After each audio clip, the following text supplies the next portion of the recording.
Bu videoda sərt diskdə yazılmış faylların fraqmentləşdirilməsi və fraqmentləşmiş fayllar üzərindən defragmentasiya əməliyyatı niyə aparılması haqqında danışacağım. Bilirik ki, fayllar sərt diskdə yazılanda zəncirvari halda bir-birinin ardında yazılır. Əgər hər hansı bir fayl silinirsə və yaxud yeri boş qalacaqsa, sonra hər hansı bir fayl onun üzərində yazılanda, baxın, bu bizim fayllarımızdır. Yəni, bir neçə faylımız var, birlər, ikilər, üçlər və yaxud 7-lər, 8-lər formada. Əgər biz hər hansı bir faylı silsək buradan,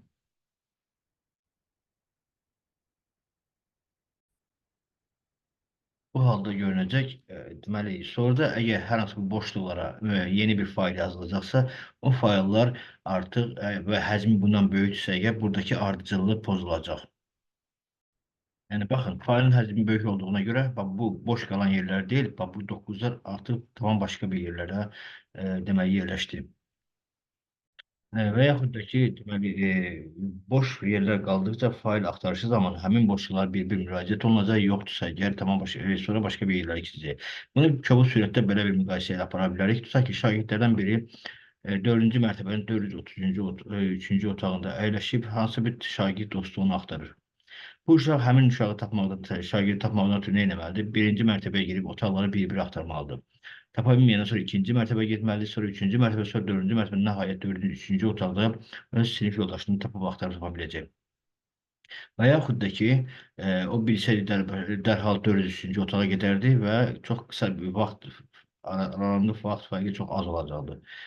Bu müqayisənin bu formada aparmağın məqsədi ondan ibarət ki, fraqmentləşmə prosesinin nə qədər artıq vaxt aparacağını bilə biləsiniz. Düzdür, bunun heç bir fəsadını biz gözlə görə bilmərik.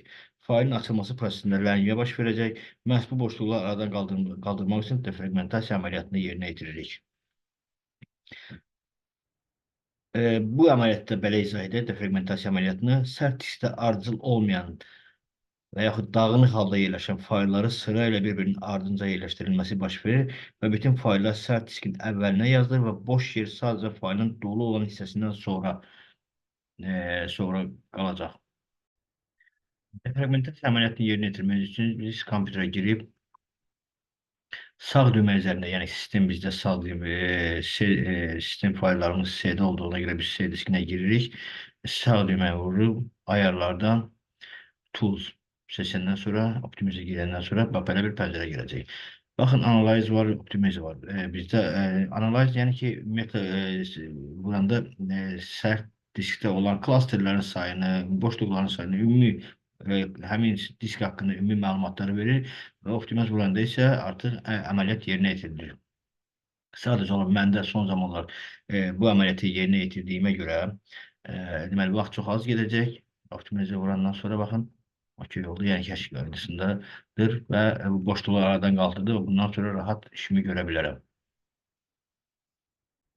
Tez-tez verilən suallardan biri ondan ibarətdir ki, neçə müddətdən bir bu əməliyyatı fraqmentləşmə əməliyyatını yerinə yetirmək lazımdır.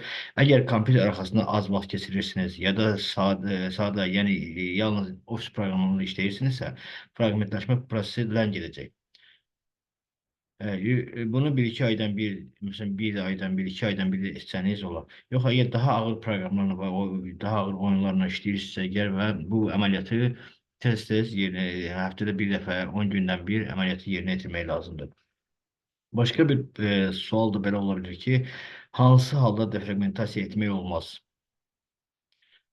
Deməli, əgər yaddaş qurğusu mexanik, yəni hard diskdirsə, defragmentasiya etmək olar. Amma yaddaş SSD-dirsə olmaz. Əgər SSD defragmentasiya edərkən əslində bu işi görən proqramlar var.